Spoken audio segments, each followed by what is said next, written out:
Chapter 14. A little later that morning, the District of Columbia Police Department called on the telephone.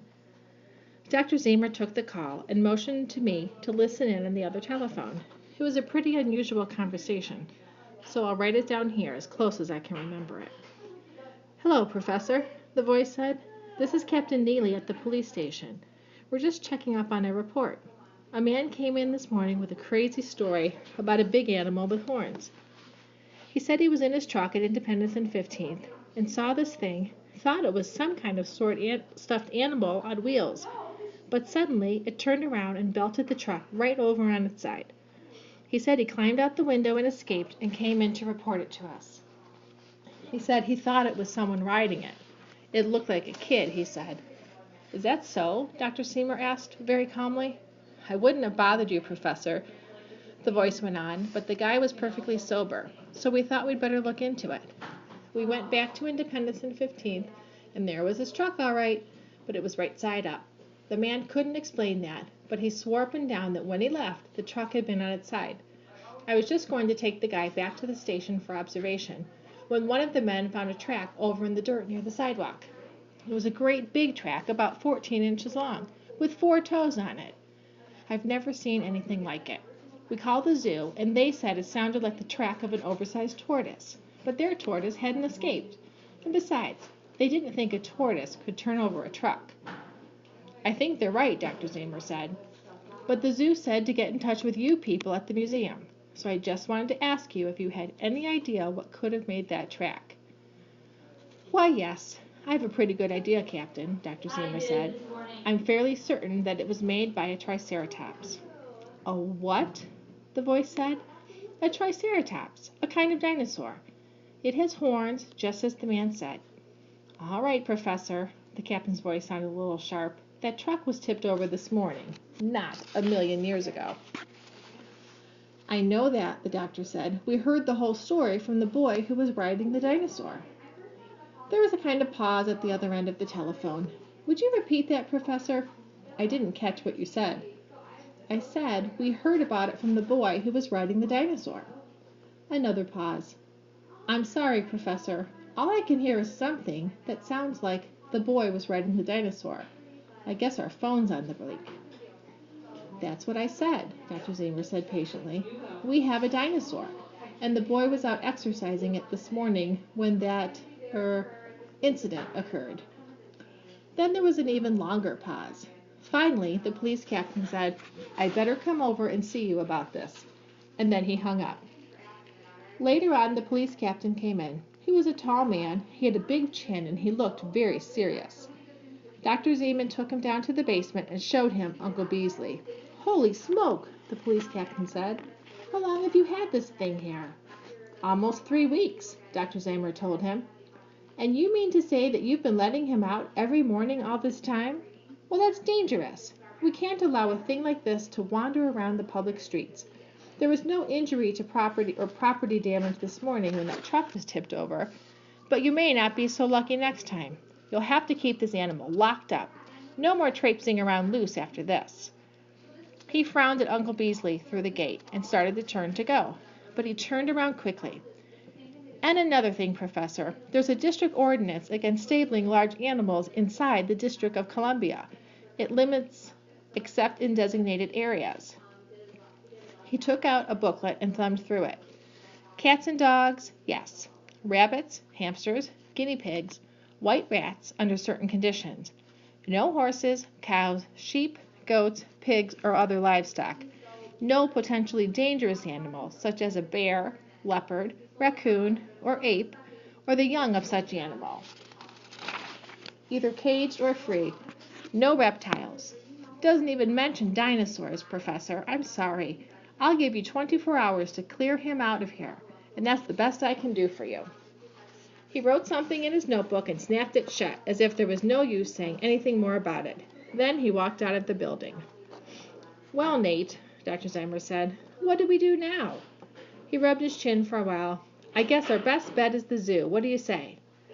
I said I guessed that was all right with me, if they would take good care of Uncle Beasley. "Oh, I'm sure they would," the doctor said. "He'd be their prize exhibit, and nothing would be too good for him." I'll call Holmquist at the zoo. He's a good friend of mine." He talked on the phone for a while, and when he hung up and turned to me, Holmquist said they would be very happy to have the dinosaur. They lost an elephant a while back and have an empty pen in the elephant house. It would be just the thing for him. Big indoor room, heated, large outdoor pen for warm weather. Much better than his quarters here. "There's only one difficulty," he said. "What's that?" I asked. "The government." Mr. Zamer leaned his chin on his hand. "There's a big economy drive on now. They do that every now and then. So there's a big squeeze on the Department of the Interior, and especially on the National Park Service. That's where the National Zoological Park comes in. Their budget has been cut way down. That's why they still have an empty elephant pen. Elephants eat too much. And so do dinosaurs, Nate. Holmquist says he wants your dinosaur like anything, but he's worried about his budget. He said to bring him over, and we'd hope for the best." So the next morning, early, Michael Finnery brought round his truck and backed it up to the door of the museum. We loaded Uncle Beasley on pretty gently, because he weighed 3,176 pounds now, and was over 17 feet long. And then we drove over to the National Zoological Park. It was only about 2 or 3 miles. We went up Connecticut Avenue and then turned off onto Rock Creek Park. Then the truck climbed up the hill to the elephant house, past a sign that said, "Lost articles and children will be taken to the Lion House." I thought that was pretty rough on the children, because it might be kind of easy to get lost in a big zoo like that. We drove around to the back of the elephant house, and Mr. Holmquist met us there. They had a ramp, and they moved that up to the back of the truck, and we eased Uncle Beasley out backwards. It was slow work, but we finally managed it. Then I led him into the inner pen and showed him the water trough and the feed rack. Then I showed him around the outer pen. From his pen he could see the hippopotamuses and the giraffes, so he wouldn't feel too lonely. The keeper put in a big pile of alfalfa and feed, and Uncle Beasley started right in on it. "We'll come up every day to measure and weigh him," Dr. Zemer said. And then we thanked Mr. Holmquist and drove away in the truck. "So far so good," the doctor said. "Now we'll wait and see what Congress does when they hear about it." I think it was about 3 days later that Mr. Holmquist called the museum and told us that a congressional committee was coming out to the zoo to look into the question of the dinosaur. "You better come right over to answer questions about your animal," he suggested. Uncle Beasley was in fine shape when we got there. He put on a lot more weight, as usual, and was rubbing his shoulder against the bars in a very comfortable way. Dr. Zamer nudged me and pointed to a group of 4 men that had just walked in. They took a quick look around the room and then walked right towards the dinosaur cage. "This must be the one over here," one of the men said. He had a bald head and he smoked a cigar. The other men gathered around and stared at Uncle Beasley. A keeper came along and tossed 3 bags of alfalfa and a bag of grain into his hopper. "How long does he take to eat that feed?" the man said, with the cigar. "Oh, he finishes all that up in half an hour," the keeper said. "He's got a real appetite, that boy. He takes 8 sacks of alfalfa and 200 pounds of grain every day. It does your heart good just to watch him eat." "Did you hear that, Ed?" the man with the cigar said. "That's where the money goes." "What do they call that kind of animal, anyway?" another of the men said. Dr. Zemer stepped forward. "That's a triceratops, gentlemen," he told them. "I've never seen anything like that around here anywhere," another man said. "Where'd he come from?" "Well, from the town of Freedom, New Hampshire," Dr. Zemer told him.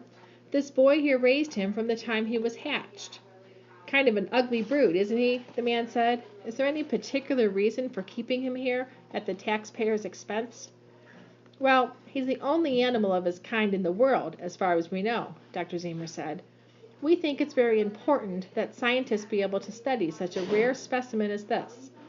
It's a wonderful thing for Americans to have a live triceratops right here in the National Zoo." "I don't know about that," the man with the cigar said. "It's time that people learned that the United States government isn't going to pay for every fool notion that turns up." He pointed his cigar at Dr. Zemer and me. "I'd like you two to come out to the Senate office building tomorrow at 11 a.m. I want to look into this little matter of your dinosaur. Senator Branderson's office." He turned around and walked out of the elephant house with the other men following him.